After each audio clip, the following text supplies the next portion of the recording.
Alors moi, dans ma carrière de chercheur, je me suis intéressé très rapidement aux trous noirs, sans doute de par mon propre parcours de théoricien et de mathématicien. J'ai d'abord fait des études de mathématiques pures. J'ai lu après, dans les années 70, quelques ouvrages de bonne vulgarisation sur la cosmologie et la relativité générale. Et ces ouvrages commençaient à mentionner des objets encore hypothétiques, aux propriétés bizarres, qu'on appelait les trous noirs, mais sur lesquels, à l'époque, on n'avait pas vraiment d'observation convaincante.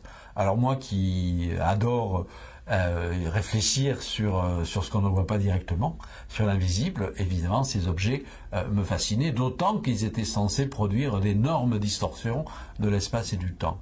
Voilà, c'est pour ça que je me suis intéressé très rapidement aux trous noirs et que j'ai été le premier à tenter d'en faire une représentation réaliste par des calculs d'ordinateur. Donc je répète, c'était à la fin des années 70, il n'y avait aucune observation astronomique qui montrait réellement des trous noirs. On commençait à soupçonner qu'ils existaient bel et bien dans l'univers à travers des phénomènes de haute énergie, mais on ne voyait que des poignées de photons, rayons X, etc. Et c'est tout, on n'avait pas vraiment d'image de trous noirs. Et moi, à la fin des années 70, donc je me suis mis à calculer par l'ordinateur à quoi ressemblerait un trou noir vu de près, si on avait un vaisseau spatial, par exemple, qui pourrait s'en approcher.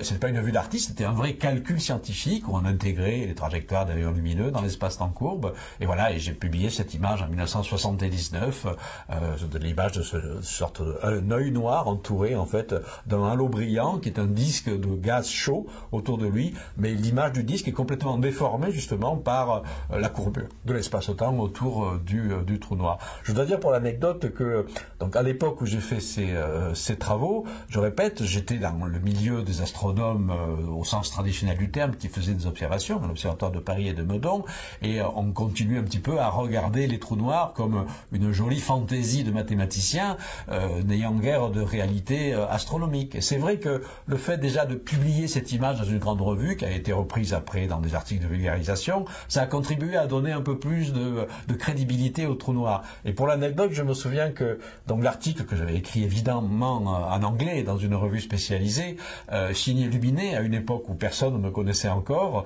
j'ai appris plus tard que beaucoup de chercheurs du domaine avaient cru que j'avais pris un pseudonyme spécial pour décrire l'invisible, décrire le trou noir, s'appelait Lubinet. Voilà, ben non, c'est mon véritable nom.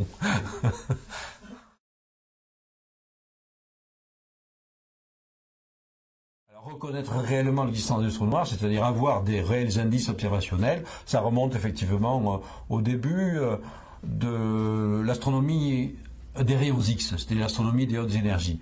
Pourquoi? Parce que, je répète, pour essayer de vous détecter un trou noir, on ne détecte qu'indirectement les flots de rayonnement de haute énergie, de la matière qui tombe dans un trou noir. Ça se passe dans le domaine des rayons X. Les rayons X n'arrivent pas au sol, donc il a fallu attendre l'avènement de l'astronomie spatiale, c'est-à-dire d'embarquer des télescopes à rayons X sur des ballons, des fusées et des satellites, c'est-à-dire les années 1970, pour qu'on ait enfin des candidats trous noirs. Il y a un énorme décalage entre, en fait, l'hypothèse que les trous noirs puissent exister dans l'univers, puisqu'on sait que cette hypothèse remonte très loin dans le passé, elle remonte à la fin du XVIIIe siècle, avec deux astronomes, l'un était un Anglais qui s'appelait Mitchell, et l'autre était le célèbre Français Laplace. Ils avaient spéculé sur la possibilité qu'il puisse exister d'énormes astres dans l'univers, qu'ils n'appelaient pas encore trous noirs bien entendu, ils appelaient ça des astres invisibles, qui étaient tellement massifs que le champ de gravité, effectivement, empêchait la lumière de s'échapper. Leur prédiction a été complètement oubliée jusqu'au XXe siècle, où, cette fois-ci dans le cadre nouveau de la relativité générale, on a effectivement compris que ce genre de structure pouvait bel et bien se former, en considérant plutôt que les trous noirs étaient des déformations du tissu élastique de l'espace et du temps. Les premiers vrais calculs théoriques montrant que les trous noirs pouvaient vraiment se former dans le cadre de la relativité générale datent de 1939. Ils sont dus au célèbre Oppenheimer, le père de la bombe atomique, qui en fait, au départ, était un très brillant astrophysicien. C'est lui qui a fait le premier calcul de l'effondrement d'un corps massif qui, à partir d'un certain stade, se déconnecterait du reste parce qu'il formerait une sorte de véritable trou dans l'espace. Après, il y a eu toute une phase où donc, des théoriciens se sont intéressés à ce phénomène-là. Donc il y a eu une phase dans les années 1970, ça a été l'âge d'or de la théorie des trous noirs. Donc des gens comme Roger Penrose, Stephen Hawking, Brandon Carter, qui a été mon directeur de thèse dans les années 70, etc., ont été les pères vraiment de le développement de la physique des trous noirs. Et tout ça toujours en avance sur les observations réelles. Un autre grand nom, c'est John Wheeler, un chercheur américain d'une inventivité prodigieuse. C'est lui d'ailleurs qui a donné le nom de trous noirs, black hole. Auparavant, on les appelait astres invisibles, étoiles gelées, etc.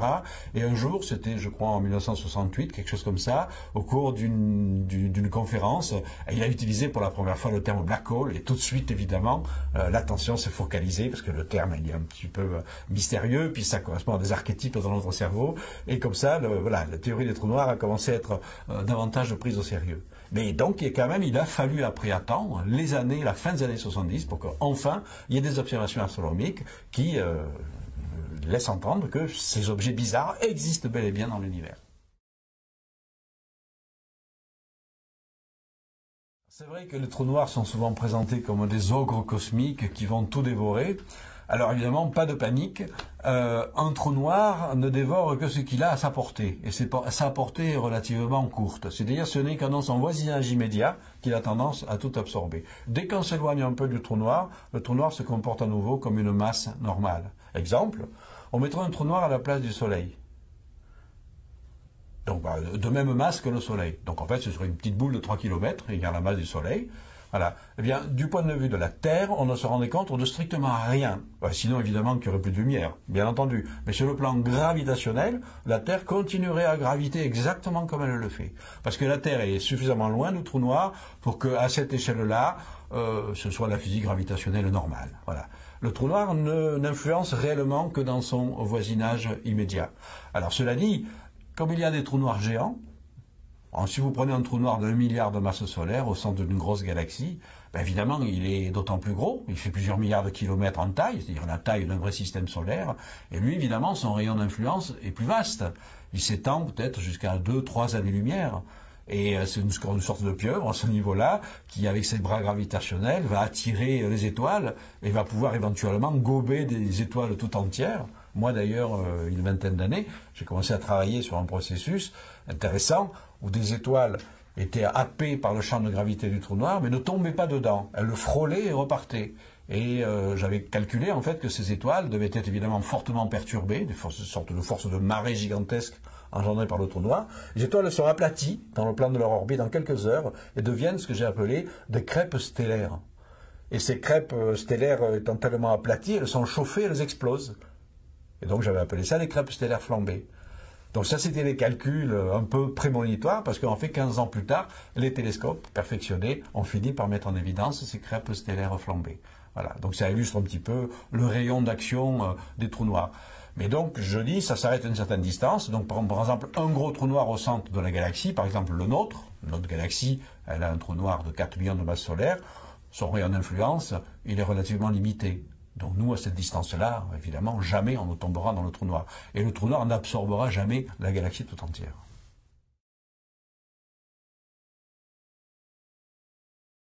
Alors les trous noirs, comme tous les objets qui ont une masse, sont soumis au champ de gravité de l'environnement dans lequel ils se trouvent, et donc évidemment ils sont soumis aux mouvements généraux. Donc un trou noir, évidemment, on se déplace. Alors si vous prenez par exemple un trou noir distellaire, c'est-à-dire un trou noir qui va être formé par l'effondrement du cœur d'une étoile, l'étoile elle-même, elle était positionnée à un certain endroit dans la galaxie, donc elle tournait autour du centre galactique, de même que le Soleil, on sait qu'il tourne en 200 millions d'années à peu près. Un trou noir situé à une distance du centre galactique analogue à la distance du Soleil, tournerait également autour du centre galactique en 200 millions d'années. Alors maintenant, on sait qu'il y a des trous noirs gigantesques, des trous noirs supermassifs, qui donc sont pas donc des trous noirs stellaires, on les appelle les trous noirs géants, qui sont eux au centre des galaxies. Alors eux, évidemment, ils se déplacent beaucoup moins, puisqu'ils sont finalement au centre de masse, au centre de gravité, et c'est plutôt l'ensemble de la matière qui tourne autour de ces trous noirs. Mais malgré tout, ils se déplacent, parce que les galaxies, je l'ai dit, se déplacent dans les amas. Donc même un gros trou noir au centre d'une galaxie, s'il ne se déplace pas par rapport à la galaxie dans laquelle il est, en revanche, le bloc se déplace par rapport aux galaxies voisines. Donc tout bouge dans l'univers, rien n'est statique, rien n'est figé.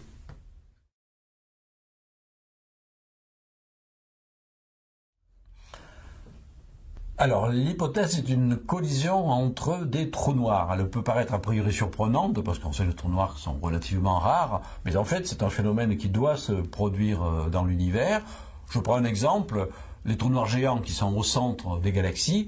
Comme on a dit dans d'autres séquences que les galaxies ont tendance souvent à se rencontrer, eh bien les trous noirs centraux de ces galaxies ont tendance effectivement à se rencontrer eux-mêmes et éventuellement à fusionner. Alors que donne effectivement la rencontre entre deux trous noirs? Ben, ça donne un trou noir unique, toujours. Les trous noirs ne se cassent pas en morceaux, hein.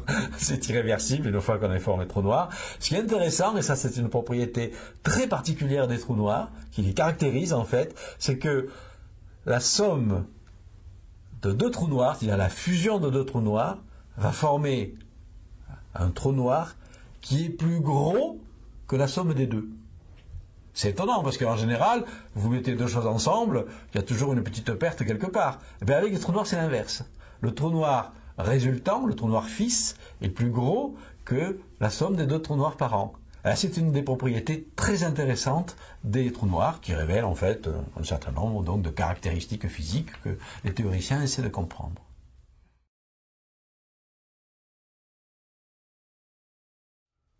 Alors Stephen Hawking fait partie des théoriciens qui ont beaucoup fait avancer notre compréhension des trous noirs. Alors aussi bien les gros trous noirs, le trou noir habituel formé par l'évolution des étoiles, ou le trou noir géant, etc. Mais à un moment, c'était dans les années 1970, il s'est intéressé à une catégorie de trous noirs sur lesquels l'astronomie ne pouvait absolument rien dire, mais qui étaient simplement possibles par la théorie de la relativité générale. Ce sont des micro-trous noirs, c'est-à-dire des trous noirs minuscules, comme le nom l'indique, donc beaucoup plus petits que les trous noirs habituels. Je rappelle, un trou noir normal, entre guillemets, si tant est qu'un trou noir puisse être un objet normal. Enfin, un trou noir habituel, c'est un trou noir qui se forme par l'effondrement du cœur d'une étoile. Donc la masse d'un trou noir typique, d'un trou noir distellaire, c'est une masse d'étoiles. 2 fois, 3 fois, 10 fois la masse du Soleil. Et la taille, c'est quelques kilomètres, pas plus. Bien, voilà. Maintenant, Hawking s'est dit, mais a priori, la relativité générale n'interdit pas qu'il puisse y avoir des trous noirs de taille aussi petite qu'une particule élémentaire. Et corrélativement, la masse, évidemment, diminue. Alors, par exemple, un mini-trou noir ou micro-trou noir typique, c'est un trou noir qui aurait la taille du proton, particules élémentaires, mais la masse d'une montagne, c'est-à-dire 1 milliard de tonnes. Bon, pourquoi pas? Alors, on sait que ces trous noirs, c'est sûr qu'on ne peut pas les observer, ça c'est sûr. Ils peuvent exister sur le papier, donc ils existent peut-être dans l'univers. Il faut comprendre la façon dont ils se forment. Pas aujourd'hui, c'est sûr, mais ils ont pu se former au Big Bang. Pourquoi? Parce qu'au Big Bang, il y avait dans la soupe primitive tellement de pression extérieure que des petits grumeaux, des petits excès de densité auraient pu être écrasés de l'extérieur par la pression extérieure et former ces micro-trous noirs. Voilà, donc Hawking a commencé par faire cette hypothèse, micro-trous noirs primordiaux. Puis il s'est dit, maintenant je vais étudier ses propriétés. Est-ce qu'ils se comportent comme les trous noirs normaux? Un gros trou noir, c'est quelque chose qui attire par la gravité gigantesque, qui emprisonne la lumière, etc., etc. Et Hawking se dit très justement, et de façon très pertinente, un micro-trou noir, à partir du moment où il est microscopique, il obéit aux lois de la physique microscopique. Et les lois de la physique microscopique, c'est la physique quantique. Or, le trou noir classique, il obéit aux lois de la relativité générale. Théorie de la gravitation. Donc, problème. Donc, Hawking se dit, eh bien, je vais légèrement modifier ma description du trou noir en incluant effectivement quelques propriétés de la physique quantique. Voilà. Il fait un calcul. Et il découvre que son mini-trou noir, au lieu de se comporter comme un trou noir habituel, il se comporte complètement à l'envers. Il s'évapore. Il rétrécit en émettant une bouffée extraordinaire d'énergie. Je dois dire, je connais bien Hawking, sur le moment, il a cru qu'il s'était trompé. Il a refait le calcul. Et c'était toujours là. Et puis en discutant avec d'autres physiciens théoriciens, il a compris qu'il venait en fait de faire une découverte théorique, une découverte théorique qui reste aujourd'hui théorique, mais une découverte fondamentale, c'est que les micro-trous noirs, s'ils sont soumis à des phénomènes de physique quantique et pas seulement aux phénomènes gravitationnels, eh bien effectivement ils ont un comportement complètement différent, ils doivent s'évaporer. Et que donne l'évaporation d'un trou noir? Ben, ça donne une forme de rayonnement, qu'aujourd'hui on appelle le rayonnement de Hawking, qui pose tout un ensemble de questions absolument fascinantes sur lesquelles, des questions non résolues, entre autres, sur lesquelles travaillent beaucoup aujourd'hui de théoriciens. L'une de ces questions, je peux le dire, parce que le sujet est absolument fascinant, parce qu'en fait, ça constitue un point d'ancrage des théories qui sont encore en construction pour le mariage définitif de la physique quantique et de la relativité générale, le mariage de l'infiniment grand et de l'infiniment petit. Vous savez qu'il y a aujourd'hui beaucoup de physiciens théoriciens qui travaillent sur des théories, de supercorps, de gravitation quantique, pour essayer de faire une théorie cohérente. On n'y arrive pas encore, mais il y a des pistes à explorer. Et justement, comprendre le fonctionnement de micro-trous noirs peut beaucoup aider à explorer ces pistes-là. Voilà. Et donc, l'une des questions qui se pose dans le rayonnement de Hawking, c'est qu'on sait que le trou noir classique, c'est un puits d'informations. Il piège les informations. C'est-à-dire qu'en fait, toute l'information que l'on peut avoir sur la nature de la matière qui tombe pour former un trou noir, par exemple, etc., tout ça, ça disparaît, c'est effacé. Il ne reste du trou noir, mesurable de l'extérieur, que seulement 3 petites quantités, 3 misérables quantités qui sont la masse, le moment angulaire, c'est-à-dire la façon dont ça tourne, grosso modo, et puis la charge électrique globale. C'est incroyable de penser que, sous cet aspect-là, le trou noir est l'objet le plus simple de la nature, puisqu'il est entièrement décrit et parfaitement décrit par 3 paramètres. Vous prenez n'importe quel objet de la nature, un simple grain de morceau de sucre, si vous voulez le décrire totalement, il vous faudra des milliards de paramètres. Parce qu'il faudra connaître exactement, outre la masse, le moment angulaire, etc., déjà la couleur de sucre, est-ce que c'est du sucre blanc, est-ce que c'est du sucre roux, la forme, et puis en fait, la constitution précise de tous les atomes et de toutes les molécules. Toutes ces milliards d'informations, si le sucre tombe dans le trou noir, tout ça c'est effacé, il ne reste que la masse, le moment angulaire et la charge électrique. Donc, à ce niveau-là, le trou noir est un piège énorme d'informations. Sont-elles à jamais perdues? Hawking croyait que le trou noir bouffait une fois pour toutes des informations et qu'elles étaient à jamais perdues. Et puis, il y a le rayonnement Hawking. Le trou noir s'évapore. Donc, ça veut dire qu'il va restituer de l'information. Donc, grosse question. Est-ce que l'information restituée dans le rayonnement Hawking, est-ce que c'est toute l'information de départ ou est-ce que c'est qu'une petite partie de l'information? Il y a eu un pari qui a été fait, un pari de théoricien. Hawking a dit ce n'est qu'une petite partie de l'information qui ressort du trou noir. D'autres physiciens théoriciens qui, eux, travaillaient davantage sur la physique quantique, ont dit non, la physique quantique ne permet pas de perte d'information. Il doit y avoir des processus encore mal compris qui font que toute l'information doit être récupérée lors de l'évaporation d'un trou noir. Eh bien, figurez-vous que les derniers développements de ces théories complexes-là semblent donner raison aux adversaires de Hawking, c'est-à-dire il semblerait que dans l'évaporation d'un trou noir, au moins sur le papier, puisque ça n'a jamais été observé, toute l'information soit bel et bien restituée.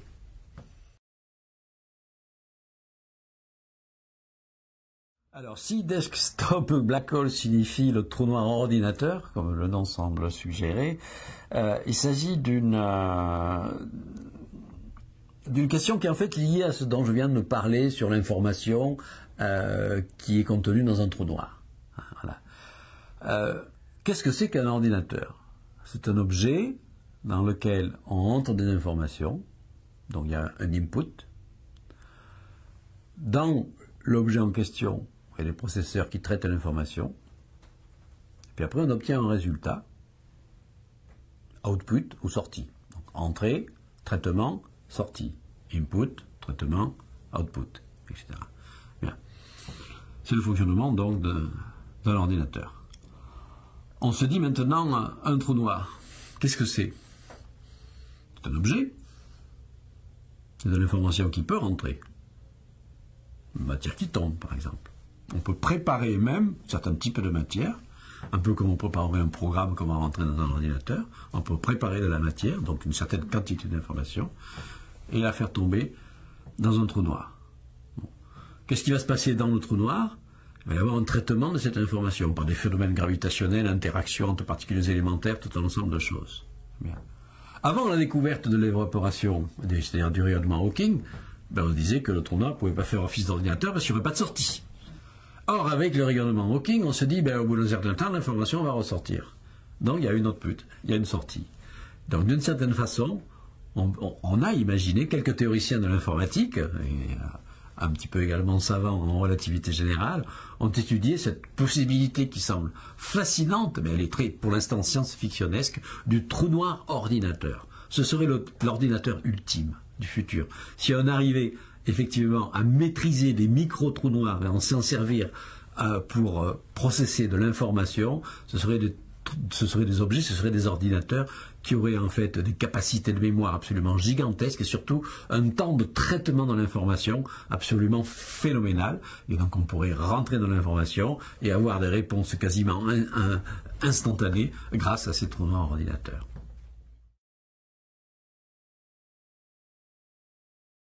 Comment est apparue l'idée du trou de verre? Alors la notion de trou de verre, c'est une des hypothèses, en fait, je crois, les plus fascinantes de la relativité générale. Ça semble être une conséquence naturelle de certaines solutions des équations de la relativité, susceptibles de décrire l'espace-temps fortement déformé par la présence d'un trou noir.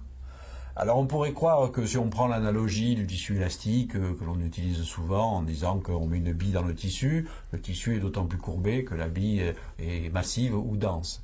Alors on peut se dire, si la bille est tellement massive, dense, qu'elle forme un trou noir, le tissu est extrêmement déformé, il va faire une sorte de puits. Alors question, est-ce que le puits a un fond ou pas?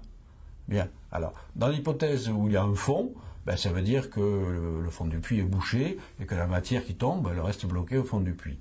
Il se trouve qu'il y a une solution des équations de la relativité décrivant les trous noirs en rotation, c'est-à-dire chose naturelle, les trous noirs, comme les autres objets célestes, doivent être en rotation, et là, le fond du puits n'est pas bouché. Alors ça veut dire qu'il va où le fond du puits? Et c'est là où intervient l'hypothèse de ce qu'on appelle le wormhole, le trou de verre, à nouveau un terme forgé par John Wheeler, très inventif toujours dans ses inventions de mots.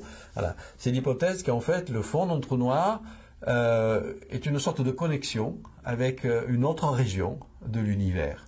Cette connexion s'appelle donc un trou de verre, et la sortie du trou de verre serait un anti-trou noir que l'on appelle une fontaine blanche.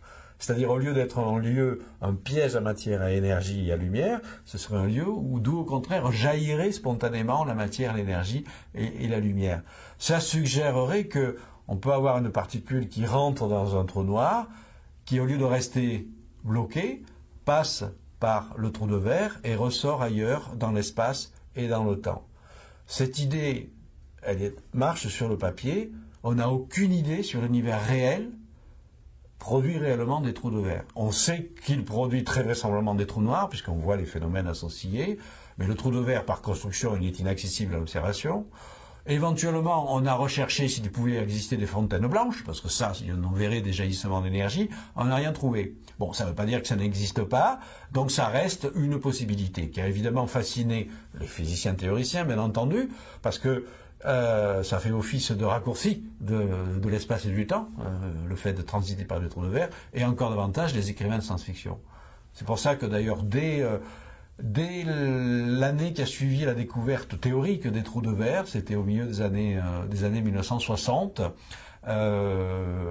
Stanley Kubrick, lorsqu'il fait son film 2001 Odyssée de l'espace, avec son scénariste Arthur C. Clarke, ils entendent parler de ces structures hypothétiques et ils transposent dans le film, en l'appelant la porte des étoiles, avec l'idée qu'effectivement, si on rentre dans cette porte, on peut se retrouver ailleurs dans l'espace et dans le temps.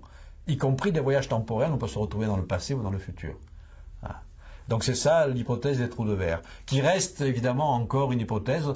Certains aimeraient bien que ça existe, parce qu'effectivement ça nous donnerait enfin accès au grand univers, c'est-à-dire pouvoir se déplacer ailleurs, sortir enfin de notre système solaire, parce que sinon nos moyens de locomotion ne nous le permettraient jamais. Et là on pourrait effectivement explorer les étoiles lointaines, voire même peut-être les galaxies lointaines. Ça pose évidemment plein de questions. Stephen Hawking, c'est toujours quelqu'un de très malin, a dit mais alors, si les trous de verre existaient réellement et qu'on puisse les emprunter avec des vaisseaux spatiaux, on serait envahi par des hordes de touristes venus du futur.